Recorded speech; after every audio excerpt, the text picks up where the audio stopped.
In the quiet stretches of Union Township, just north of Valparaiso, Indiana, the modern world feels like a distant memory. Here, nestled between rolling farmland and the winding Salt Creek, lies Carter Cemetery. It is a pioneer graveyard, a silent acre where the headstones lean at tired angles, moss creeping over names carved in the 1800s. But among the farmers and the settlers lies a stone that tells a darker story. This is the final resting place of John Otto, a 10-year-old boy whose life was ended not by the passage of time, but by a sudden, brutal burst of violence that stained the history of Porter County. These farming communities were tight-knit, but often fractured by bitter land and social disputes. The Otto family reportedly had a bad blood relationship with a neighboring family, the Woods. One day, Johnny was sent out by his father to gather wood or perform chores in the fields near their Union Township home.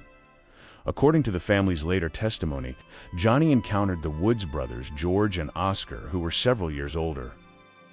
The exact physical act described by Johnny before he died was that the older boys jumped on him and stomped him.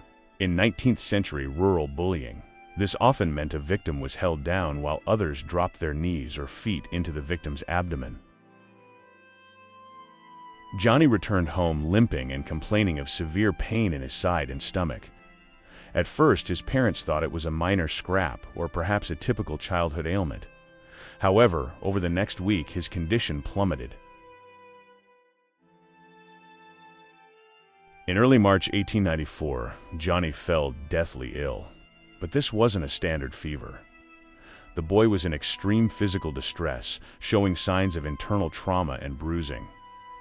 As he lay in his bed, fading in and out of consciousness, his parents and witnesses claimed he spoke words that would ignite a firestorm in Porter County. "The Woods boys did it. They killed me. They jumped on me." Johnny died shortly after. He was buried in Carter Cemetery, but the story didn't end with a funeral. The rumor mill in Valparaiso turned into an outcry for justice.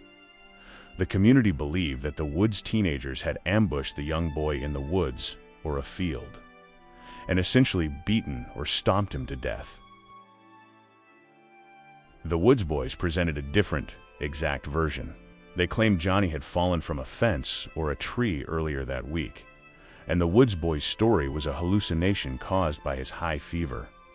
They also suggested the Otto family was coaching the boy to blame their rivals. The pressure on the Porter County Coroner and the sheriff became so intense that they took the rare and grisly step of exhuming Johnny's body weeks after he was buried. On a cold spring day in 1894, medical examiners opened the grave at Carter Cemetery. They were looking for broken ribs, a ruptured spleen, or signs of a stomping. This is where the case becomes a cold case. The doctors found evidence of internal inflammation, peritonitis, but they couldn't definitively prove it was caused by a physical assault versus a natural, albeit violent, illness like a ruptured appendix or a severe infection.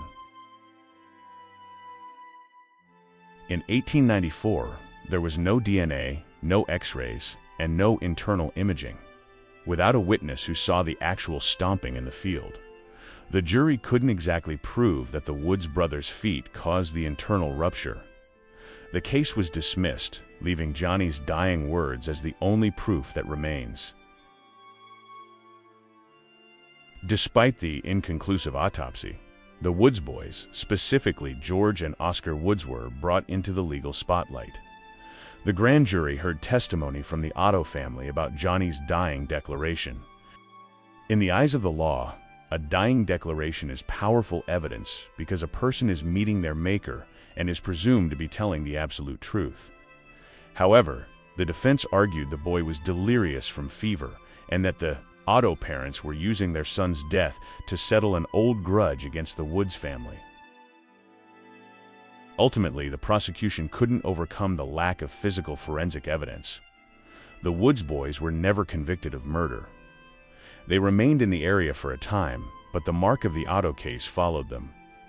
To this day, local legend at Carter Cemetery suggests that Johnny's spirit remains because he never received the justice he asked for on his deathbed. Did the Woods boys actually kill him, or was it a tragic illness turned into a neighborhood witch hunt?